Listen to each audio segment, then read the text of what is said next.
While 20 million British viewers roared with laughter at the hit sitcom George and Mildred, the TV network behind it was literally watching its leading lady, Yootha Joyce, die on the studio floor. When end-stage liver failure turned her skin a vivid jaundiced yellow, Thames Television didn't call for medical help. They simply ordered makeup artists to paint over her dying tissue. They stood by and watched her wither away to exactly 70 pounds, forcing her to hit her marks and deliver punchlines until she finally succumbed to the broadcast machine. If you had a hit show on the ITV network, you did not just capture a demographic, you held a monopoly on the nation's attention. The massive viewership of George and Mildred cannot be separated from the socio-economic collapse of late 1970s Britain. The country was paralyzed by the winter of discontent. With inflation peaking, widespread public sector strikes, uncollected refuse in the streets, and rolling power blackouts, the working-class public was heavily confined to their homes. Television was not merely entertainment. It was the primary utility for national escapism. In this environment, the ITV network operated as a commercial monopoly. Capturing 20 million viewers meant holding the active attention of nearly half the UK population simultaneously.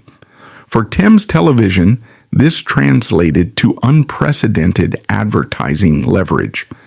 Teddington Studios operated on a rigid, high-volume production schedule, designed specifically to monetize this captive domestic audience without interruption. Network executives operated strictly as businessmen selling advertising blocks. The product they manufactured just happened to be half-hour situation comedies, and their primary raw materials were actors. A sitcom set in this era was a grueling, unforgiving environment built around a multi-camera system shooting live to tape. This meant the actors had to perform in front of a live studio audience of hundreds while simultaneously hitting exact tape marks for the broadcast cameras. There was no room for error, no time for multiple takes to find the right emotion, and absolutely zero tolerance for human frailty. You hit your mark, you delivered the punchline, you held for the laugh track, and you moved on to the next scene. This was the industrial machine that Yootha Joyce found herself strapped into when she was cast as Mildred Roper. The character of Mildred first appeared in the sitcom Man About the House in 1973. She was the fiercely aggressive, sexually frustrated, and highly domineering landlord who completely controlled her passive husband, George. The public instantly latched onto the dynamic, finding Mildred's razor-sharp insults and unapologetic dominance wildly entertaining. Thames Television executives looked at the audience testing and saw a gold mine sitting in the supporting cast. They stripped George and Mildred out of the original show and built a massive, dedicated spin-off entirely around them. Premiering in 1976, the new series was a calculated product designed to dominate the primetime ratings. The network engineers pushed Mildred to the forefront, demanding that Yootha carry the comedic weight of the entire production. She was required to be loud, brash, and entirely in control of every single scene she entered. The clinical reality on the studio floor directly contradicted the broadcasted persona. Yootha Joyce suffered from severe, undiagnosed agoraphobia and stage fright. Under the multi-camera sitcom format of the 1970s, she was required to perform in front of a live audience of 300 people while executing precise technical marks. Stripped of the rehearsal safety net standard in stage theater, Joyce had to instantly synthesize the aggressive, hyper-dominant character of Mildred Roper on cue. This mandated compartmentalization created a severe psychological baseline of constant, acute anxiety during every production cycle. Then came the crushing physical weight of the ratings. George and Mildred did not just succeed. It exploded into an industrial-sized cultural phenomenon. By its peak, the show was pulling in upwards of 20 million viewers per episode. That was nearly half the population of the United Kingdom sitting down at the exact same time to watch her face on their screens. The pressure was no longer just an abstract concept discussed in network boardrooms. It was a tangible force bearing down on a severely anxious employee. Fame on that scale completely destroyed any remaining semblance of a normal life for Yootha. She could not walk down the street, visit a grocery store, or eat in a restaurant without being swarmed by the public. The public viewed her strictly as Mildred Roper, demanding instant performances of the character on the street. Strangers would shout her catchphrases across the street or aggressively approach her, expecting the sharp-tongued banter they saw on television. For an agoraphobic who was already terrified of the outside world, this constant, invasive scrutiny was an absolute living hell. She began to isolate herself, retreating further into her home whenever she was not legally required to be on set. But the network did not care about her isolation or her eroding mental state. They only cared about the syndication value of the asset. Thames Television locked her into multi-season contracts with punishing turnaround times between production blocks. There was no time allotted for rest, no psychological support offered, and absolutely no mechanism to pause the machine. The executives simply demanded more episodes, more punchlines, and more aggressive performances to keep the advertising revenue flowing. The scriptwriters leaned heavily into Mildred's character, giving her the bulk of the dialogue and the physical comedy beats. Yootha was required to memorize massive amounts of text each week, all while navigating the sheer terror of the live tapings. She was a woman trapped in a paradox. The more successful she became at pretending to be strong, the more the network demanded of her.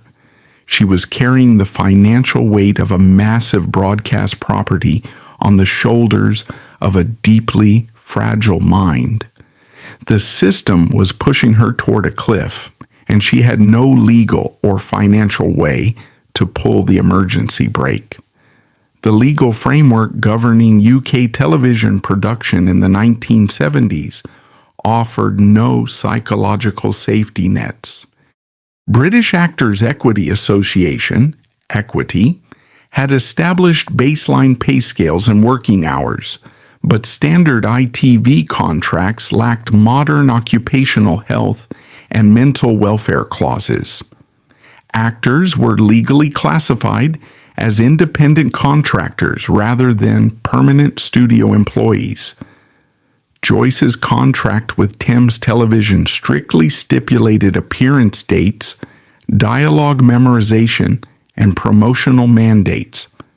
There was no force majeure provision covering psychological breakdown or severe anxiety disorders. Failing to report to the studio floor constituted a direct breach of contract, which would not only result in immediate termination, but could also leave the actor financially liable for delayed production costs. Consequently, despite being the highest paid female comedy star in Britain, Joyce was legally trapped. The institutional architecture of the broadcast industry effectively compelled her to continue working, neutralizing any possibility of a medical hiatus. The standard ITV multi-camera production cycle operated on a brutal, inflexible weekly turnaround. Actors were required to memorize heavy dialogue blocks on Mondays and Tuesdays, finalize technical blocking on Wednesdays, and execute live-to-tape broadcasts on Thursdays. The Teddington sound stages utilized massive arrays of high-wattage incandescent lighting arrays, raising ambient studio temperature significantly and creating an oppressive physical environment. For an individual battling severe claustrophobia and agoraphobia, this regimented 14-hour daily exposure to the blinding studio heat and relentless technical scrutiny functioned as a continuous psychological stressor, offering absolutely zero room to breathe. Tabloid newspapers, ruthless in their pursuit of circulation numbers, fueled this invasive culture. They camped outside her home, digging for any discrepancy between the brassy Mildred and the reclusive Yootha. They wanted a scandal, a breakdown, or any crack in the armor that they could exploit for a front-page headline. Yootha lived in constant terror of the press, knowing that any public display of her anxiety would be weaponized against her. She built high walls around her private life, trusting almost no one, which only deepened her isolation and paranoia. Thames Television watched this intense media scrutiny and saw it only as free advertising for their primetime schedule. They actively encouraged the press coverage, organizing mandatory photo shoots and press junkets that Yootha was contractually obligated to attend.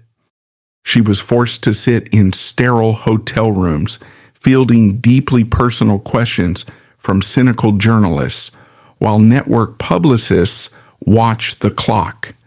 The machine demanded maximum visibility, entirely indifferent to the fact that visibility was the very thing destroying her mental health.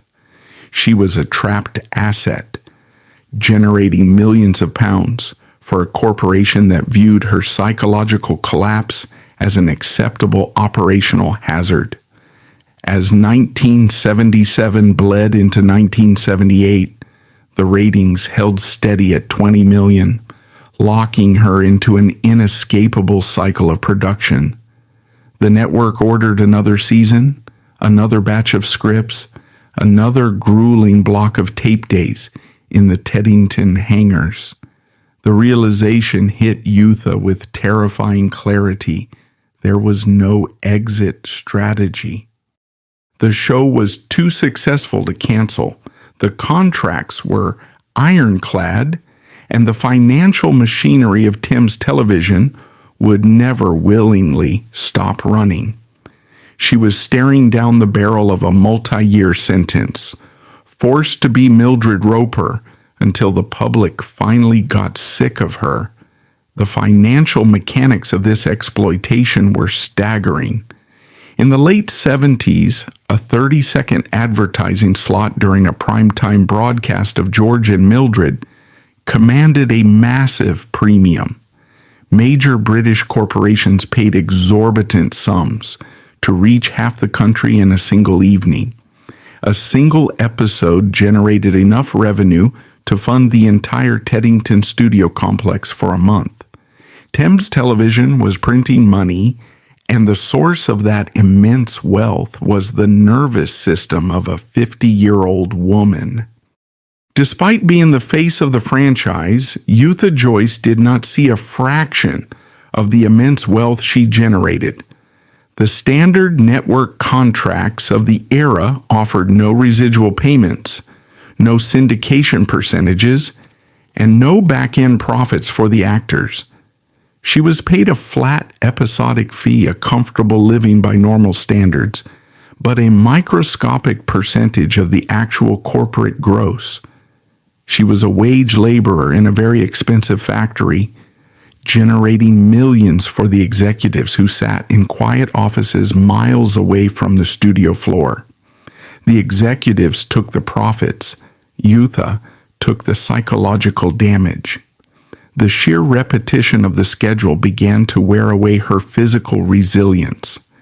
A typical season required producing up to 7 episodes in as many weeks, a relentless sprint that left the crew exhausted. But the crew could go home, drink a pint, and leave the show behind. Yootha had to carry Mildred with her everywhere.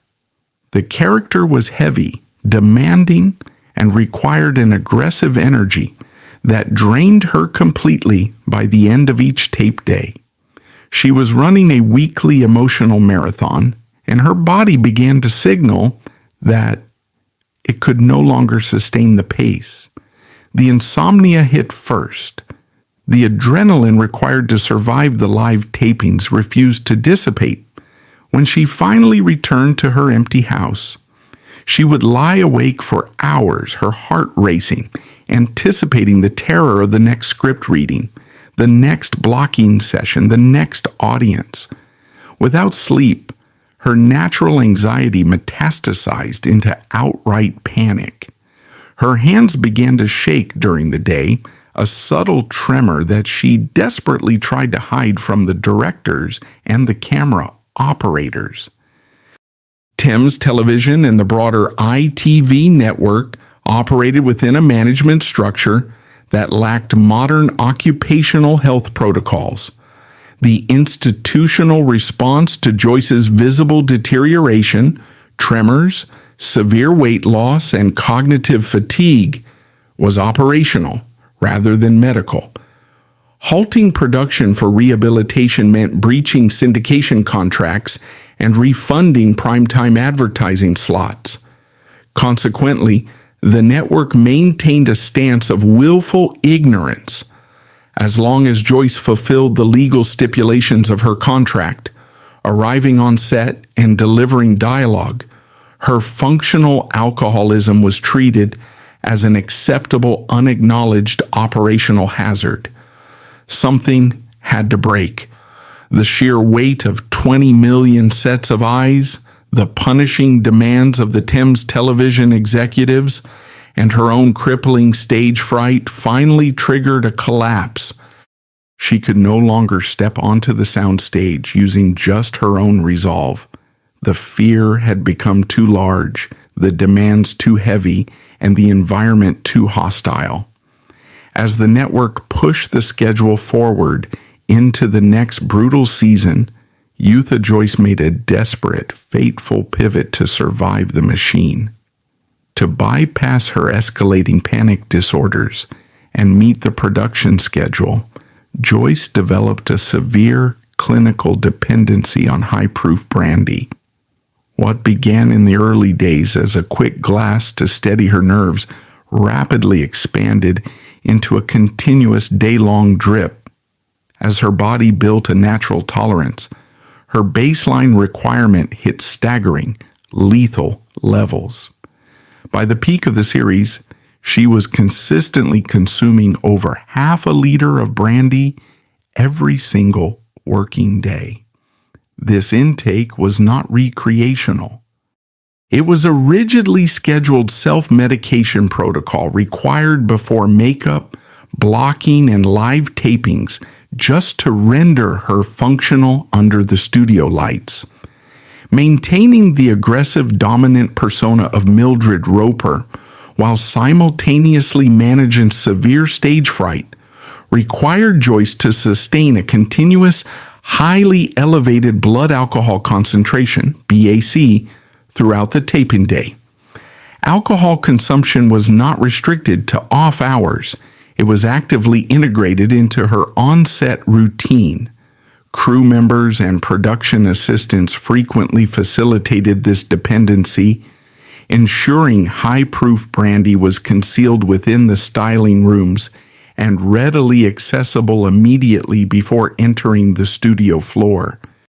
The physical exertion required to mask her heavy intoxication while executing precise multi-camera choreography, hitting exact focus marks, and delivering rapid-fire comedic dialogue without slurring, accelerated her physiological burnout. The British television industry of the 1970s was deeply complicit in this culture of heavy, on-set drinking. This was an era before corporate wellness programs, human resources departments, or strict occupational health and safety regulations. The executives at Thames Television maintained fully stocked executive bars and routinely conducted business over 3 martini lunches. Drinking on the job was not a fireable offense. It was the standard operating procedure for surviving the stress of the broadcast business. As long as the actor hit their marks and delivered the lines, the network actively ignored what was in their glass. The studio green rooms were essentially private pubs subsidized by the production budget. After a successful taping, the cast and crew were expected to unwind with heavily poured drinks paid for by the network. For a normal employee, this was a perk of the job, a way to decompress after a high-stakes broadcast. For a severe alcoholic like Yootha, it was an institutional endorsement of her fatal dependency. The network provided the exact poison she was using to destroy herself, completely free of charge and readily available. The financial stakes were simply too high to halt production for a medical rehabilitation stint. A single week of delayed shooting cost the network tens of thousands of pounds in wasted crew salaries and studio rental fees. Missing a broadcast delivery date meant defaulting on massive advertising contracts and alienating the syndication markets. The Thames Television brass made a ruthless, silent calculation regarding their star's health. The alcohol kept her standing, so the alcohol was allowed to remain on the set. To mask the smell of the heavy liquor, Yootha relied on a steady stream of strong peppermints and heavy perfumes. But you cannot hide the scent of half a liter of brandy from the people pinning your microphone to your collar. The sound engineers, the makeup artists, and the camera operators working 3 feet away from her face knew exactly what was happening.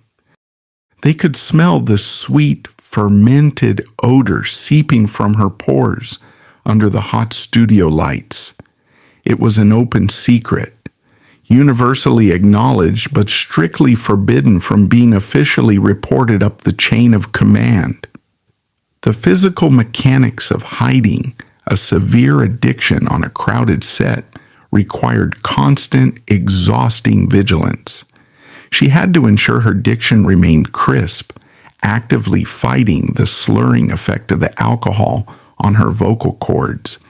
She had to forcefully control her facial expressions, preventing the drooping eyelids and slack jaw that accompany heavy intoxication. It was a performance within a performance. She was acting as Mildred Roper for the cameras, while simultaneously acting sober for the floor managers and executives. This dual performance accelerated her physical deterioration at an alarming rate. Alcohol is a cellular toxin, and processing massive quantities of it daily places a catastrophic strain on the internal organs. Her liver was working constantly to metabolize the half-liter of brandy, diverting energy away from basic physical maintenance. She began to lose weight, her appetite completely destroyed by the constant influx of empty, liquid calories. Her wardrobe supervisors had to quietly take in the seams of Mildred's tight dresses as her frame began to shrink. The dependency trapped her in a brutal, unbreakable biological cycle. She drank to suppress the anxiety of the television studio, but heavy alcohol abuse severely damages the nervous system over time. As the alcohol left her bloodstream during the night, her brain would experience massive chemical rebounds, triggering even more severe panic attacks. The self-medication was actively creating the very terror it was supposed to cure. The only way to stop the morning withdrawal panic was to immediately resume drinking, locking her into a fatal loop. By the third season of George and Mildred, the drinking was no longer a tool. It was a dictator. She could not read a script, speak to a director, or even look in the mirror without a glass in her hand. The alcohol had rewritten her brain chemistry, convincing her body that survival was impossible without it. The vibrant, sharp-witted actress the public loved was slowly being hollowed out from the inside. She was becoming a functioning shell, a biological machine fueled entirely by high-proof spirits and network demands. Her private life outside of the Teddington studios completely collapsed under the weight of the addiction. When the production season wrapped, she did not use the hiatus to recover or seek medical help. The anxiety of sudden unemployment and the loss of the rigid studio structure only worsened her drinking habits. She retreated into her London home, drawing the curtains and isolating herself entirely from the outside world. The brandy was no longer just for the studio. It became her permanent, suffocating companion. Friends and colleagues who attempted to intervene were met with fierce, defensive denial. Yootha was fiercely intelligent and fiercely proud, and the shame of her addiction made her highly combative when confronted. If a fellow actor gently suggested she cut back, she would freeze them out, viewing the concern as a direct attack. She built an impenetrable wall of isolation, trusting only the people who enabled her habit and avoiding anyone who challenged it. The network loved this isolation, as it kept their star away from the unpredictable variables of the public eye. The sheer cost of maintaining this level of functional alcoholism was astronomical, both physically and financially. While the network subsidized her drinking on set, she was spending vast sums of her own salary to stockpile liquor at home. She lived in constant fear of running out, ensuring there was always a bottle within arm's reach in every room. Her lucrative television contract was actively funding the chemical weapon that was slowly destroying her body. She was paying for the privilege of her own physical ruin. The physical signs of chronic liver damage begin subtly, often ignored or explained away by the addict. She experienced constant nausea, severe fatigue, and a deep aching pain in the upper right side of her abdomen. She dismissed these symptoms to the production crew as simple exhaustion or bad reactions to the studio catering. She swallowed handfuls of over-the-counter painkillers to mask the abdominal pain, adding another layer of toxicity to her struggling liver. She was actively ignoring the blaring alarms her body was sounding, desperate to keep the Thames television executives happy. As the 1970s drew to a close, the sitcom machine showed absolutely no signs of slowing down. The ratings for George and Mildred remained stratospheric, and international syndication deals were expanding the show's reach across the globe. A massive feature film adaptation was greenlit, adding an entirely new, grueling production schedule to her already overloaded calendar. The executives were doubling down on their investment, completely ignoring the fact that their primary asset was visibly breaking down. The crisis accelerated in early 1980 with the production of the George and Mildred feature film.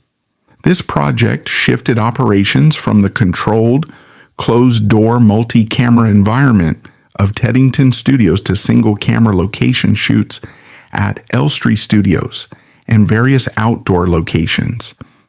This logistical shift destroyed Joyce's carefully regimented self-medication routine. Location filming introduced unpredictable weather delays, extended public exposure, and a new external film crew unfamiliar with the unwritten code of silence maintained by her regular television unit. Stripped of her dressing room sanctuary and forced to navigate open environments, her severe agoraphobia intensified, leading to a corresponding spike in her alcohol intake. The deterioration became impossible to conceal. Production reports and crew accounts from the film's set noted significant slurring of dialogue, inability to hit marks, and physical swaying. However, bound by external studio financing and rigid distribution deadlines, the film's producers utilized heavy editing and workarounds to complete the picture, pushing Joyce through the schedule until principal photography wrapped. The alcohol had successfully masked the panic for years, but it had finally reached its biological limit.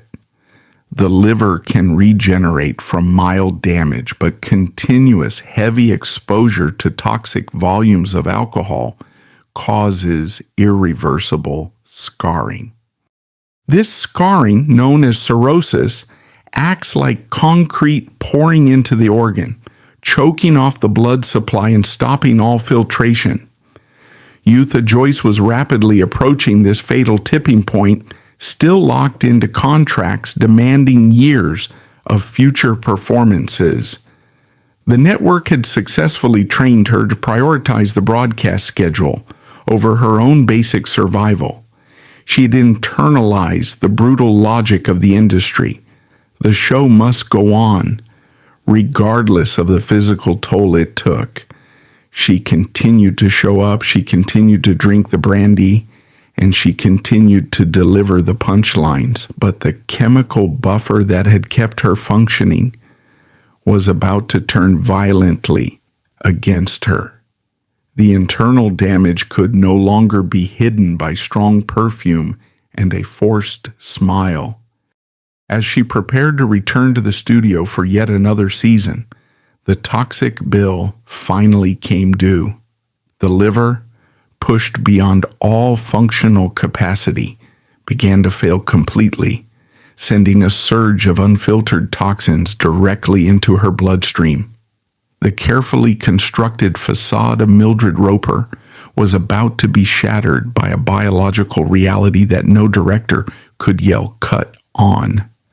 The secret she had spent years desperately hiding from the cameras was about to become horrifyingly visible to everyone on the set. By the time the production calendar rolled into 1979, the internal damage to Yootha Joyce had bypassed the point of no return. Her liver was entirely cirrhotic, meaning the healthy tissue had been permanently replaced by hardened, useless scar tissue. The organ could no longer perform its primary biological function of filtering toxins out of her bloodstream. The massive volumes of alcohol she consumed daily were now circulating freely through her system without any internal processing. Her body was essentially drowning in its own unfiltered waste, triggering a cascading failure of her basic biological systems. Joyce's cirrhosis triggered severe jaundice, a clear clinical indicator of end-stage liver failure. Instead of medical intervention, production protocols mandated heavy physical concealment. Makeup departments were instructed to apply thick, oil-based theatrical foundations to mask the deep yellow pigmentation of her skin, while the wardrobe department continuously altered her costumes to hide her emaciated frame. The studio floor effectively became a silent containment zone. The crew operated under an unwritten industry code of silence, masking a critical medical collapse to keep the multi-camera production running. Sitting in the makeup chair became a grueling, prolonged, daily ordeal of physical concealment. Technicians troweled thick layers of this heavy compound onto her face, her neck, and her hands.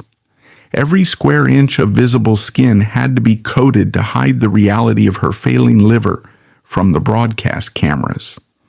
Under the punishing heat of the studio lights, this thick layer of paint felt like a suffocating mask.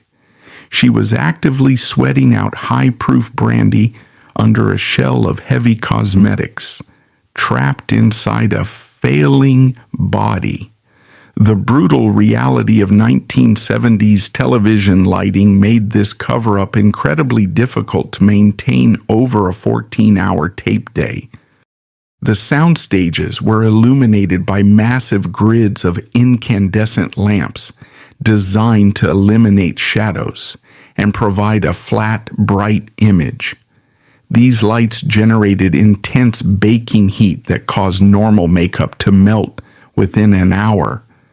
The makeup assistants had to constantly rush onto the set between takes, furiously powdering Yootha's face to stop the yellow from shining through. It was a relentless, frantic effort to maintain a cheap visual lie for the sake of the advertisers. The physical deterioration extended far beyond the color of her skin. The liver failure completely destroyed her ability to process nutrients, and her appetite simply vanished. She was consuming thousands of empty calories and alcohol, but her body was rapidly starving to death. She began shedding weight at a terrifying pace, her frame shrinking down until her bones pressed sharply against her skin. The imposing, aggressive physical presence of Mildred Roper was evaporating, leaving behind a frail, skeletal woman. The wardrobe department was the next line of defense drafted into the network's silent cover-up operation. Mildred's signature look relied on tight, garish dresses and heavy costume jewelry that screamed working-class confidence. As Yootha's weight plummeted, those same dresses began to hang off her emaciated frame like loose rags. Wardrobe supervisors spent hours quietly pinning and tailoring the garments, taking in inches of fabric every single week. They padded the shoulders and tightened the belts, desperately trying to construct the illusion of a healthy human being. Her physical weakness on the set became impossible for the floor crew to ignore. The simple act of standing upright unsupported required a massive expenditure of her rapidly dwindling energy reserves. The adrenaline and the alcohol could only carry her so far before the biological reality dragged her down. Between setups, she no longer had the strength to walk the 50 feet back to her dressing room. She stayed on the dark edges of the studio floor, hiding from the studio audience and the executives in the booth. Crew members watched in silent horror as the highest-paid female star in Britain leaned heavily against the raw plywood backs of the set. She would slide down the wooden framing, resting her weight against the walls just to keep her legs from buckling. She looked completely broken, a frail woman gasping for air in the dusty shadows of a television factory.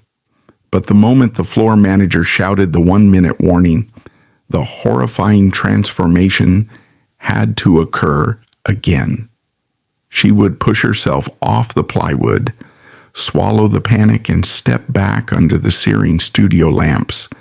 The executives sitting in the elevated production booth had the clearest view of this atrocity. They were watching the live feed through high-definition broadcast monitors that caught every micro-expression and every bead of sweat. They saw the heavy makeup caking in the creases of her face and the yellow tint creeping into the whites of her eyes. They knew exactly how sick she was, and they knew that the grueling schedule was accelerating her demise. They held the absolute power to stop the tape, clear the studio, and send her to a hospital. The network brass rationalized their inaction by pointing to the contracts Yootha had willingly signed. They operated under the cold legal premise that as long as the talent arrived on set, they were fit to work. If Yootha wanted to stop, the burden was entirely on her to declare herself medically unfit and breach her own contract. But the network knew she would never do that because her severe anxiety made her terrified of legal confrontation.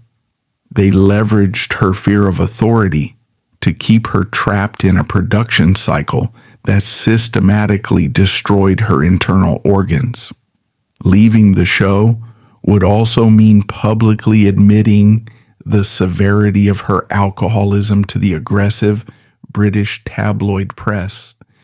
She knew the newspapers would completely destroy her reputation, framing her not as a victim of network exploitation, but as a tragic, washed-up drunk. The fear of that public humiliation was stronger than her fear of organ failure. She chose the quiet physical collapse on the studio floor over the loud public humiliation of the tabloid front pages. She was trapped in a perfectly designed corporate snare with no safe exit. The audio department was drafted into this elaborate cover-up to compensate for her rapidly failing physical strength.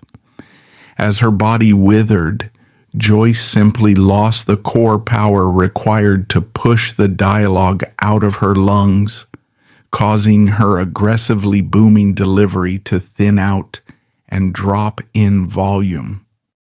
Directors silently adjusted the blocking to move actors physically closer together, while sound engineers utilized mixing boards and equalization filters to artificially boost her boom microphone feed. The entire production was quietly contorting itself to accommodate a dying woman, utilizing technical manipulation solely to avoid shutting down the revenue stream. Everyone did their job, everyone collected their paychecks, and everyone kept their mouths shut. The silence on the set was enforced by a strict, unspoken code of industry survival. Network television in Britain was a closed shop. If you got blacklisted by Thames Television, your career in broadcasting was effectively over. A rogue camera operator or a concerned makeup artist going to the press about the star's health would be fired instantly. The unions protected wages and hours, but they did not intervene in the personal medical issues of the top-billed talent. The crew was forced into a state of silent complicity, watching a tragedy unfold while strictly forbidden to intervene. As 1979 dragged on, the demands on Yootha only intensified. The successful theatrical film release of George and Mildred earlier that year had only supercharged the public's demand for the characters. Instead of giving her a necessary hiatus to seek medical treatment, the network immediately ordered scripts for a 6th season of the television show. They locked in the studio time, sold the advertising blocks, and generated the call sheets. The machine simply assumed the broken asset would drag itself back to Teddington Studios one more time. They treated her failing liver as a minor logistical hurdle. no different from a broken lighting rig or a delayed script. They assumed that the combination of heavy makeup, audio adjustments, and sheer terror would squeeze one last season out of her. They calculated that they could extract just enough value from her remaining physical reserves to hit their syndication targets. They were running a human being completely into the ground, and they were doing it on a rigid corporate timetable. Yootha retreated to her home during the brief window before the new season was scheduled to begin. Away from the forced routine of the studio, her isolation became absolute, and her alcohol consumption spiked even higher. There was no longer any need to hide the drinking from floor managers or makeup artists. She was alone with her paranoia, her exhaustion, and the terrifying knowledge of her own physical collapse. The brandy was the only thing left that offered any temporary relief from the overwhelming reality of her situation. Her body was finally reaching the absolute biological limit of what a human being can endure. The liver scarring was complete, her immune system was virtually non-existent, and her weight continued to plummet toward a fatal metric. The network executives were sitting in their plush London offices, finalizing the launch campaign for the upcoming 6th season. They were preparing to turn the bright lights back on, completely blind to the fact that the bulb they relied on was already burned out. The collision between the ruthless demands of the broadcast machine and the fragile limits of human biology was imminent. The summer of 1980 arrived in London with a suffocating, stagnant heat that trapped the city in a miserable gridlock. Inside the executive suites at Thames Television, the temperature was strictly regulated, and the focus was entirely on the upcoming fall broadcast schedule. The executives were looking at a gaping hole in their primetime lineup that could only be filled by the 6th season of George and Mildred. They did not factor in the failing health of their lead actress because network scheduling operates on a rigid, inflexible calendar. The machine-required product and the logistics of generating that product were already being locked into place across the Teddington lot. Pre-production is a massive, expensive logistical operation that begins long before a single camera is ever turned on. Set carpenters were pulling the heavy wooden flats of the Roper living room out of long-term storage and reassembling them on the sound stage. The lighting grid was being rehung, adjusting the heavy incandescent lamps to the exact technical specifications required for the multi-camera setup. Dozens of union technicians were being booked, binding the network to strict financial commitments and guaranteed weekly salaries. The financial engine of the new season was already running at full speed, burning through thousands of pounds a day in preparatory costs. While the studio floor was being prepped, the production office initiated the standard administrative protocols for the returning talent.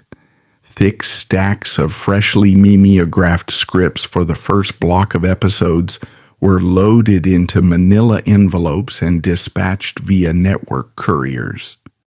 These couriers drove directly to Yootha Joyce's London home, dropping the heavy packages on her doorstep with strict instructions for memorization. The production managers checked her name off a master list, assuming she would simply absorb the material as she always had. There was absolutely no direct welfare check, no medical physical, and no attempt to verify if she was actually capable of reading the pages. While Thames Television dispatched couriers to deliver the season 6 scripts to her home, Joyce was physically incapable of processing the material. Her condition had advanced to hepatic encephalopathy, a severe neurological complication of cirrhosis. Because her liver could no longer filter toxins, high levels of ammonia built up in her bloodstream and crossed the blood-brain barrier. Clinically, this results in severe cognitive impairment, disorientation, and the breakdown of short-term memory and motor skills. The inability to memorize the new scripts was not a lack of professional discipline. It was a direct physiological failure of her central nervous system. Thames Television's administrative machine continued to operate under the assumption of a functional talent, demanding a high-speed technical performance from an actress currently experiencing systemic neurological collapse.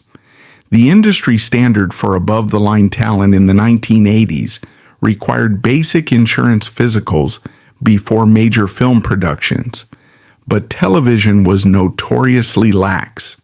Sitcom stars were generally viewed as low-risk terrestrial employees, and the networks relied on historical performance rather than current medical data.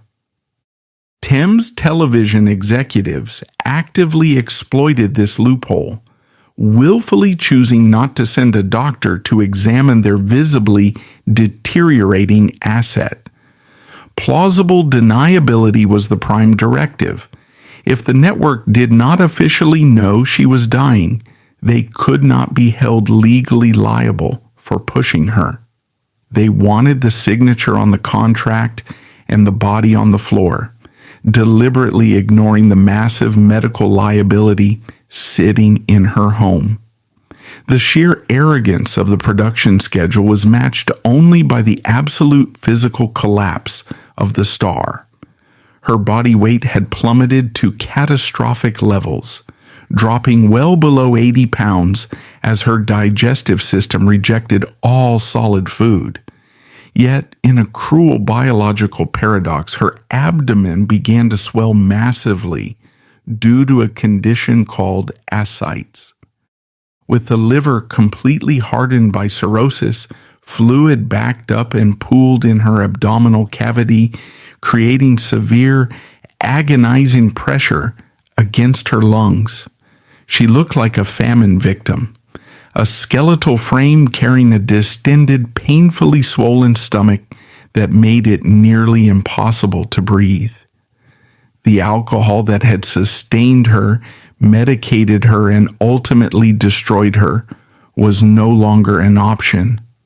Her gastrointestinal tract was so heavily damaged that she could not keep even a small glass of brandy down without violently rejecting it. The sudden forced cessation of heavy drinking triggered severe alcohol withdrawal, compounding the already lethal effects of the liver failure.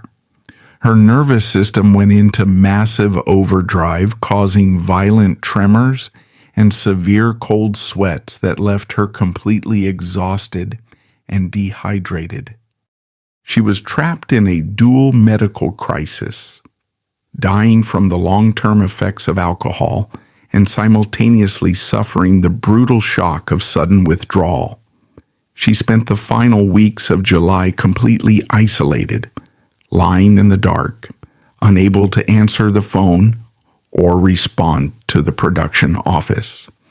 The network assistants called her landline repeatedly, leaving increasingly frantic messages about wardrobe fittings and final script revisions. When the calls went unanswered, the executives simply assumed she was being difficult, a common trait attributed to high-profile actors demanding better terms. They did not interpret the silence as a medical emergency. They interpreted it as a standard annoying delay in their rigid manufacturing process. The machine was completely incapable of processing human fragility, so it defaulted to viewing her absence as a minor contractual irritation. The call sheets for the first day of shooting were formally typed up, printed, and distributed to the entire crew. Yootha Joyce was listed at the top of the sheet, scheduled for a strict 8 a.m. arrival in the makeup chair. The executives in the control room fully expected her to walk through the studio doors, severely hungover but ready to put on the Mildred Roper mask. They had banked millions of pounds in advertising revenue on that assumption, completely blinding themselves to the biological impossibility of it happening. The entire Teddington studio complex was holding its breath, waiting for a ghost to walk onto the set and deliver the punchlines. The production schedule for Season 6 of George and Mildred officially collapsed on the eve of the first scheduled studio taping. Joyce was discovered in her home in critical condition, exhibiting severe jaundice and abdominal distension caused by ascites, and was immediately transported to the hospital via emergency services. Medical triage confirmed terminal irreversible liver failure. When Tim's television management was informed that their lead actress was critically ill and permanently unfit for work, the network immediately initiated legal and logistical containment protocols. Studio audiences were canceled under the guise of technical difficulties. The production crew was placed on indefinite hiatus, and the Teddington sets were struck. The institutional focus shifted immediately from production to damage control, executing standard crisis management procedures to shield the network from press scrutiny and minimize financial liability. On August 24, 1980, Yootha Joyce succumbed to terminal liver failure.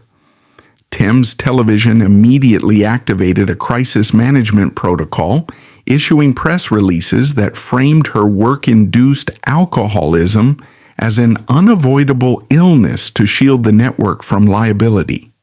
The coroner's report recorded her final weight at a mere 70 pounds, a grim testament to the physical toll of her exploitation.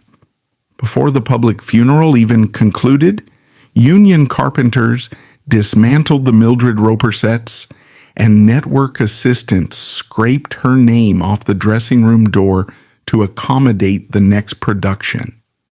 Tim's television retained full syndication rights, ensuring that her image continued generating massive advertising revenue in reruns long after her physical collapse.